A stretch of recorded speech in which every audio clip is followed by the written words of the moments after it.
Hello, everyone. My name is Liz, and I'm super excited to be here with you today to share how Sustainability is Sexy is supporting a circular economy. First, a little bit about me. In 2018, I founded Santosha Nutrition, which is a local plant-based food business offering farm-to-table experiences. In 2021, I co-founded Sustainability is Sexy, a nonprofit with an amazing group of local female entrepreneurs. And in 2022, I joined the Solana Center for Environmental Innovation as an environmental solutions lead. I'm currently operating and involved with these three organizations in addition to other environmental local efforts. And my presentation today will be in two parts: what it means to be a part of a circular economy and how SIS is providing the community with resources to do just that. So what does it mean to be a part of a sustainable community? Today you've learned about the circular economy and ways we can support this very important consumer shift. Supporting local businesses and goods, supporting local climate action legislation, these are all great places to start. And to make an even bigger impact, we can begin sharing these habits with others, at the very least by our own examples. So supporting a circular economy from a food perspective, at this point, we've talked about it a lot today, we're all aware of the negative environmental impacts associated with our current food system, with transportation across continents, deforestation, industrialized animal and plant agriculture, wasted food and emissions, loss of biodiversity, decline of soil health.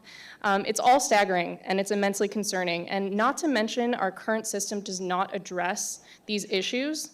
Oh, going too fast. Does not address these issues, and it actually is contributing to nutrition and food insecurity. So what can we do?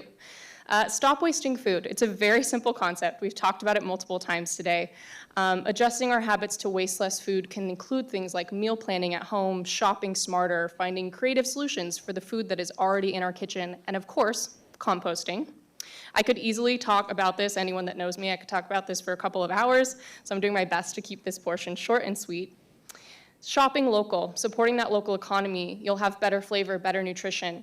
You'll find less plastic packaging when you support those local food makers, and it lowers your food miles and your emissions. And you can fight food and nutrition insecurity by donating your excess food, volunteering at your local food bank, and maybe even sponsoring a family. So now how about when it comes to goods? The negative environmental impacts of our current economy are not very different from those associated with our food system.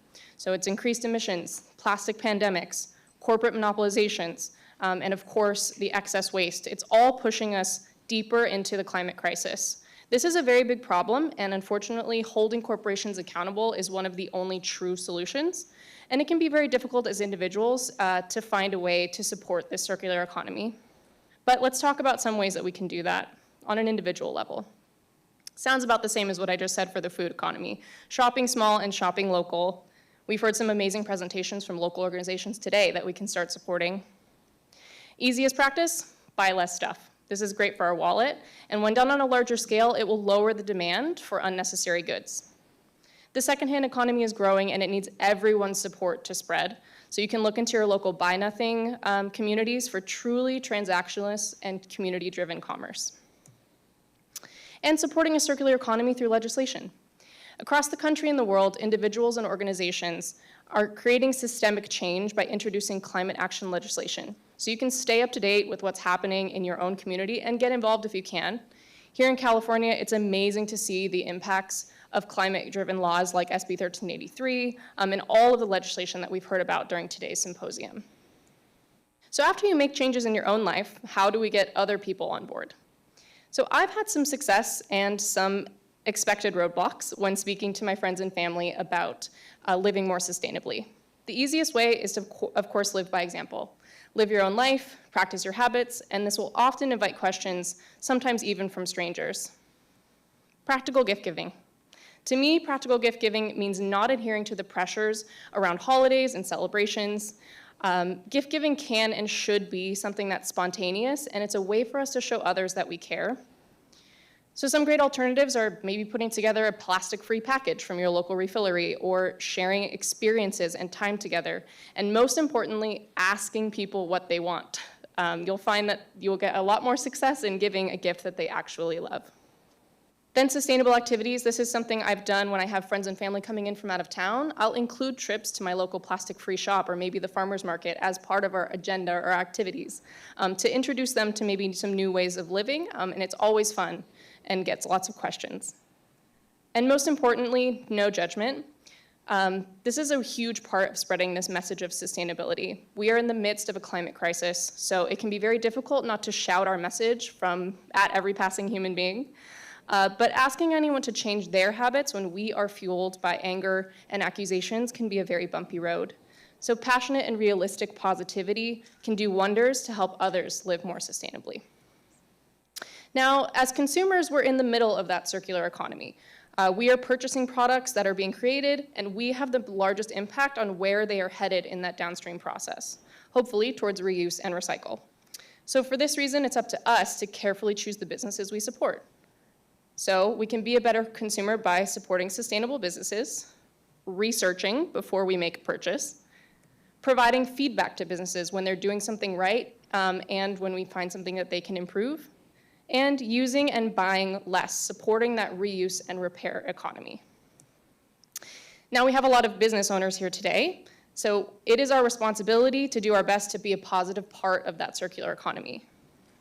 The world and consumer interests are ever changing, so businesses have to be prepared to evolve and update their sustainability practices. Accepting critical and consumer feedback is difficult, but it's very important to both financial and environmental success. Find your community. We've seen many encouraging successes with connecting local businesses to one another, which inspires a lot of innovation and impact. So find your community, find those impact-centered networks, and start benefiting.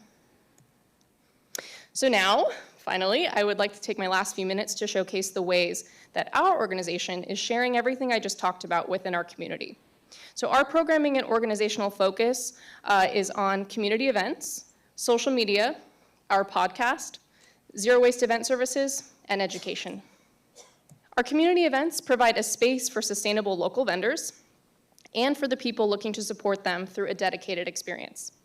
From the beginning, our events were designed to be zero waste, which has provided an amazing platform for our zero waste event services, which I'll speak to in a moment. These events also provide us with an opportunity to fundraise through raffles, event revenue, and donations. Sustainability is Sexy strives to maintain a consistent presence on social media, providing education, climate news, and local updates.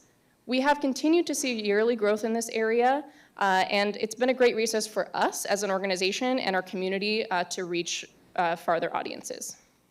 SIS was founded in 2021, which was during the height of the COVID-19 pandemic.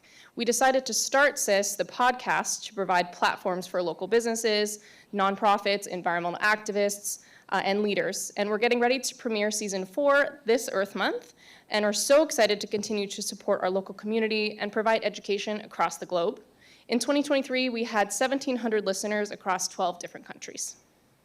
And in 2023, we launched our zero waste event services, which provide pre-event strategy and consulting, on-site diversion management options, which include vendor audits and impact reports for tracking those diversion poundage.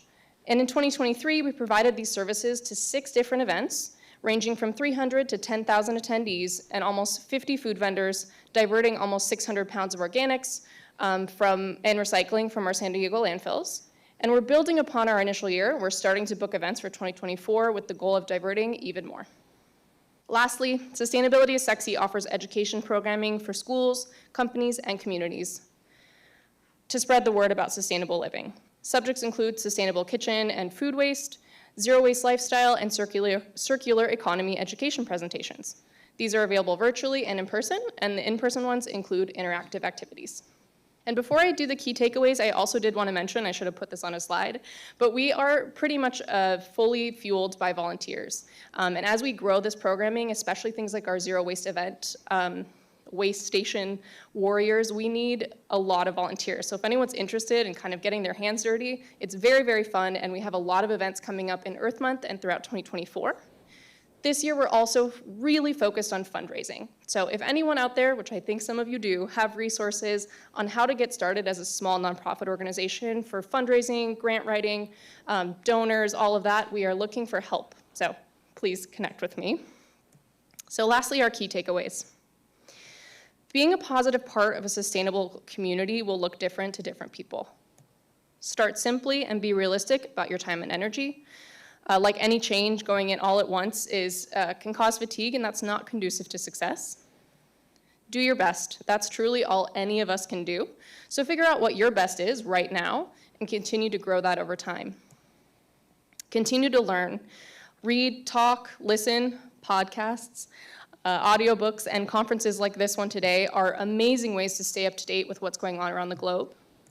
And remember to lead with passion. We're all here today because we're interested in finding solutions to the climate crisis. The climate crisis makes me feel a lot of things, including anger and fear. But seeking out and listening to the incredible advancements being made in energy technology, resource management, and plastic pollution solutions encourages me to continue doing my part in a positive way. So thank you so much to Zero Waste San Diego, to my fellow presenters, and this amazing community. It brings me so much joy to be here. My contact information and the org's contact is there, so please reach out if you're interested in any of our available services, volunteering, or know anything about fundraising.